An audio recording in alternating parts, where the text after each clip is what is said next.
I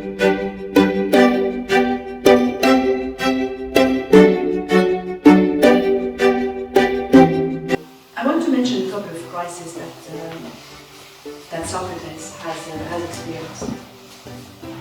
He wanted to, as I mentioned, to awaken the soul of the young people of Athens. It wasn't to cause a rebellion, it was just to help people think for themselves. Because he felt that happiness could not be found if we can't think for ourselves, if we can't make our own choices. And he had the opportunity to look after the education of a young man. He was, I think, about 19 at the time, Alcibiades. Alcibiades was born in the Athenian aristocracy.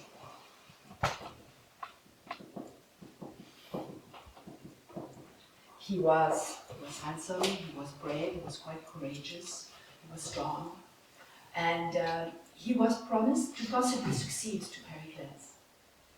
And so Socrates, who was in his 40s at the time, saw this as an opportunity to bring a philosopher to the government, to the leadership of Athens.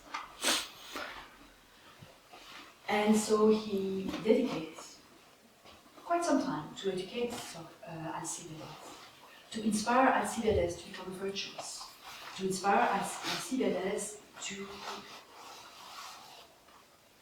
become an honorable citizen, to become a philosopher. Not a philosopher in the sense of a job that is done, but the philosopher as a lover of wisdom, a seeker for wisdom, a seeker of the truth, a person who seeks to be just, to be good, and leads not just for themselves, for their not at all for their personal interest, but for the interest of the collectivity. And he saw potential in Alcibiades. But after some time, he realized that Alcibiades was not really becoming virtuous, and that it was time for them to part, for their roads to part. And Alcibiades, when he didn't have the support of Socrates by his side to inspire him regularly to be virtuous, his true nature came out, and it appeared that he hadn't really changed. So Alcibiades became, his true nature that came out, which is he was thirsty for power. He wasn't as courageous as he seemed to be. He went as far as betraying Athens. He literally betrayed Athens at the time. So this was for Socrates quite a shock, because he had seen potential. He had dedicated all his time to educate this one person, and Socrates found himself looking within himself. He could have, like a lot of people, blamed Alcibiades, oh, he's good for nothing, and I've tried, and that's it, let's move on. But he didn't. Socrates questioned himself. He tried to understand what happened. And he realized two things. He realized that you cannot change a person if they don't want to change themselves. You cannot make a person virtuous unless they want to become virtuous themselves. And I know some of you might say, well, that's common sense, everybody knows that. But even though we know that in theory, how often do we try to change people we love, people that are close to us? Or we hope and we think they're going to change? What way would we want them to change? The way they want them to change. But we can't change another person. But one of the key teachings that Socrates leaves us there is his own introspection. It is the need to look within, and he goes and he looks within to understand what happened. And he had seen a potential, and he became kind of blinded by his hope for Alcibiades. And here we see that first step of the Socratic method, which is looking within ourselves. To find within ourselves, to find what happened in me, what made me make that choice, what can I learn about myself. And that's the first step of the Socratic method, the first step of a philosophical process. It's to have the courage to look at ourselves honestly, without our own filters of what we'd like to see or what we're afraid to see or what we don't want to see. But to look in with clear glasses. My physical glasses are clear, I'm not sure my psychological glasses are clear. But I try, we try. But because we have our own filters, our own subjectivity, which everybody has. So, this was the first crisis of Alcibiades. The second, I'm just highlighting three that we've come across. I'm sure he's had many other situations and challenges in his life. There was, it was customary in ancient Greece for, at a particular time in the calendar, for the somebody designated by the city to go and consult the oracle, which is really a ritual where they go and ask the advice of the gods on matters of the state, matters concerning the city. And the person going was a friend of Socrates. And he goes and he goes with a whole procession and he asks the questions to the priestess there. And once he has all the official businesses done, he wants to ask one more question. Of all the citizens of Athens, who is the wisest? And the answer was, well, Socrates is wise, Euripides is wise, is very wise. But of all the citizens of Athens, Socrates is the wisest. And him being a friend of Socrates, he's all chuffed. And he comes back to Athens, and what does he do? He goes straight to Socrates' house and tells him, guess what? And Socrates is completely shocked. So he feels, I better gain a bit more wisdom, and he goes and talks to all the so-called wise people in the city of Athens, and keeps asking questions and questions to understand more, because that is Socrates. He wants to understand more.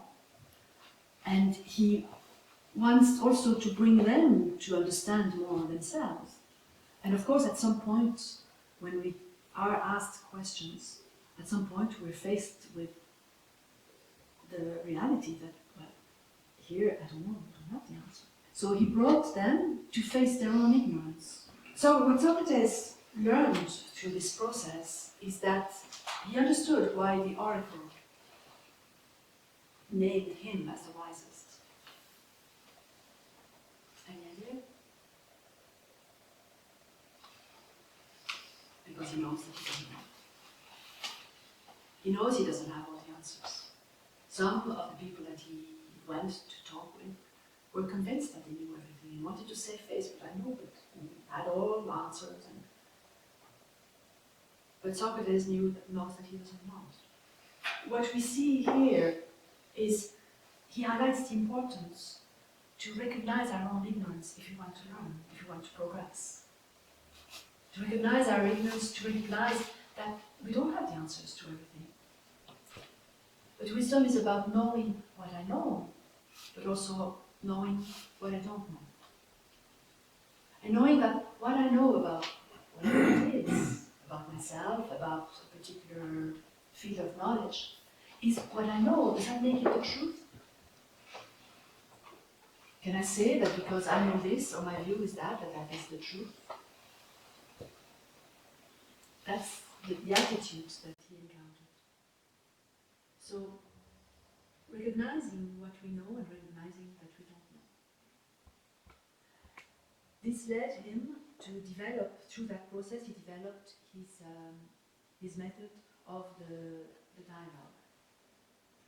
And the dialogue, the philosophical dialogue that Socrates has developed is a dialogue where together we search for, I was going to say we search for the truth, but the truth we won't find it, the absolute truth. But we search to get a little closer to the truth on whatever subject matter it is that we're trying to understand. And this becomes one of the key elements of the Socratic method, to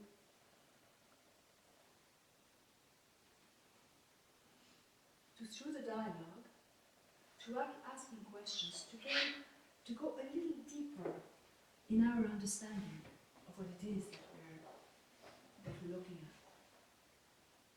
Whether we are trying to understand ourselves and get to know ourselves, which is a fundamental step in philosophy, in a philosophical approach, is to understand, is a search for understanding of ourselves, of our fellow human being, of the world around us.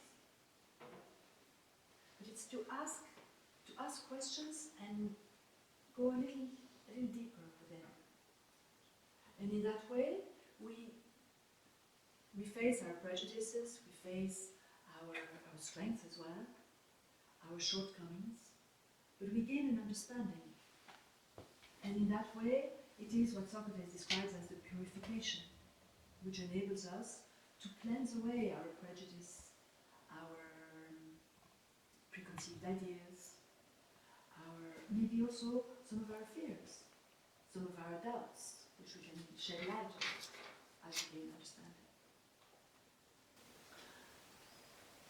And the last step of the Socratic method is when Socrates, after having had his dialogue with all these wise people, with his, he was having dialogues on the streets after the crisis with Alcibiades. He was having dialogues on the streets to awaken the soul of the young people of Athens, but there addressing himself to anybody he wanted to learn.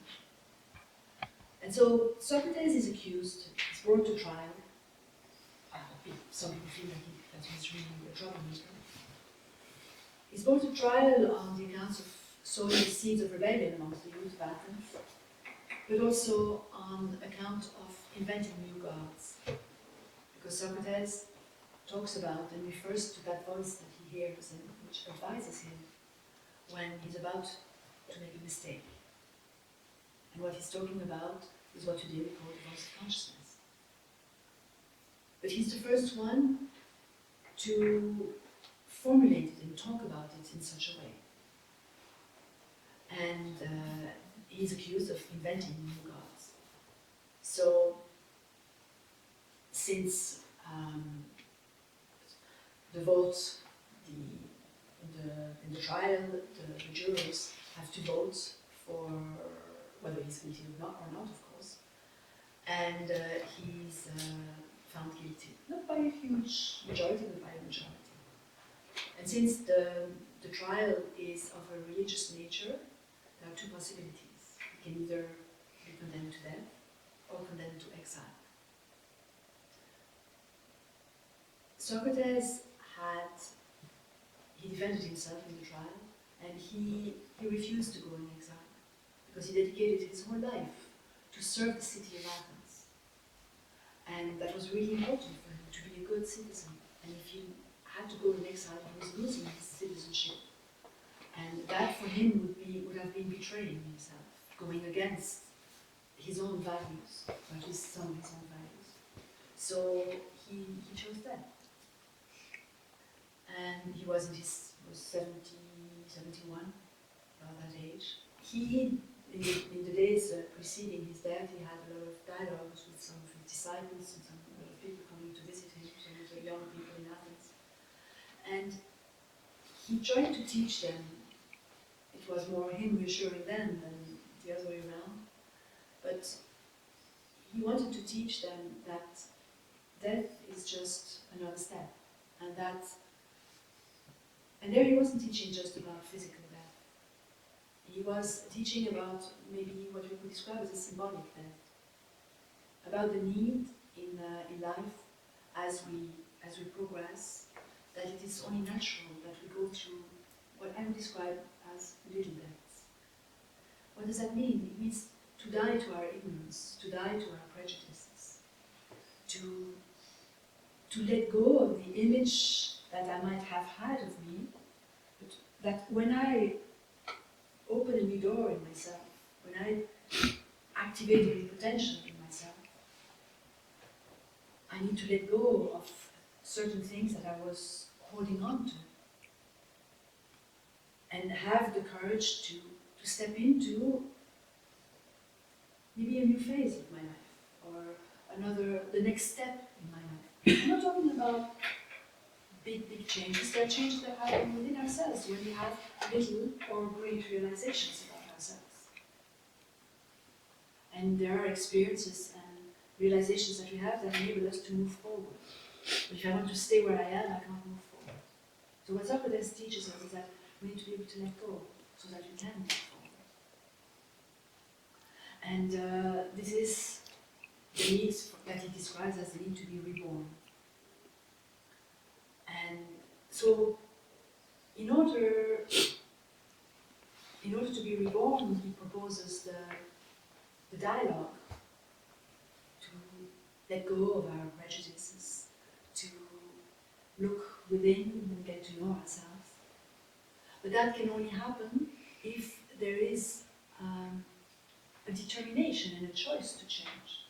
If I don't want to change, nothing is going to change. And sometimes we want things, we want to be different, but we would like somebody else to do the work for us. Because it's not always easy. But it is so rewarding. And it's not so hard at the end of the day. There's a part in us that makes it seem like impossible, but there's a part in us that knows that it is possible. The question is, what voice do I listen to in myself? And sometimes I listen to one, and sometimes I listen to the other. So, that's a choice. But for Socrates, his method is a method that he proposes and to accompany in search for.